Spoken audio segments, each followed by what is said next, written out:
umaga, hindi labada ang binabanlawan sa ilog ng ka-wonder nating si Rose mula sa Sablayan, Occidental Mindoro.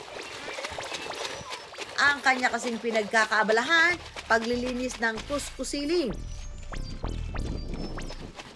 Na imbis na kusutin, aalug-alugin. Ika nga, masinsinang hihiluhin. At lalagyan ng maraming asin. Isa itong uri ng maliit na snail o suso ang kuskusiling. Sa mga Ilocano, kilala raw ito bilang birabid. Pero sa mga Tagalog, ang tawag daw rito, sobra-sobra. Kasi tila ba lagpas o sobra ang laki ng laman nito kaysa sa bahayan nitong manipis na shell. At ang madulas na laway nito, dapat daw tanggalin para iwas hilo. Matapos ngang maiging linisan, malablak na sago sa milk tea ang itsura nito. Ang ka-wonder nating si Rose, nakalakihan na raw ang panonood ng pagluluto nito. Nagkaedad po ako ng 10 taon nung matikman ko yan yung kuskusiling. Ang nanguha po niyan, mga Ilocano, purong Ilocano. Doon ko po yan nakita. Tapos, ang magulang ko, hindi naman po totally talaga nagluluto niyan dahil matrabaho. Natikman ko po yan doon sa nanganganihan sa amin.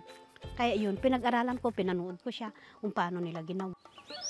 Bago pa man ang masinsinang paglilinis niya ng kuskusiling, gamit ang native mangyan basket, matyaga niya itong kinukuha sa mga palayan kasama ng kanyang mga kapitbahay. Kailangan malinaw ang mata at hindi pwedeng apura. Yan.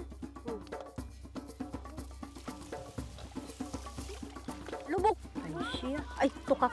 Ay, aray.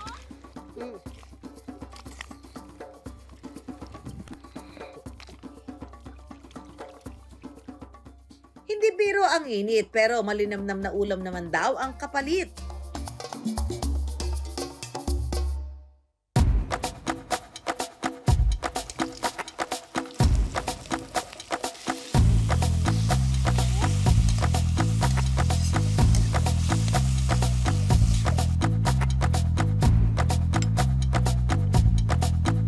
Mga ka-wonder, ito po yung kuskusiling. Luto na po siya.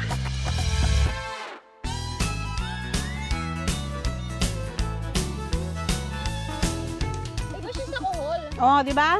Sarap. Basta malambot siya sa bibig. Hindi siya magaspang. Lasang tulia po, pero masarap po siyang kainin. Pero I wonder, ano nga ba ang sustansyang makukuha sa kuskusiling?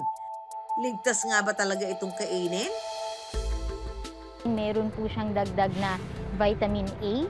Yun po ay nakakatulong din sa ating katawan. Meron din po siyang iron, calcium at iba pang mineral. Safe naman po yung ganong klase ng luto kasi ang importante po ay mainitan ang kuhol ng at least 3 minutes para po siguradong namatay yung parasite na nakadik.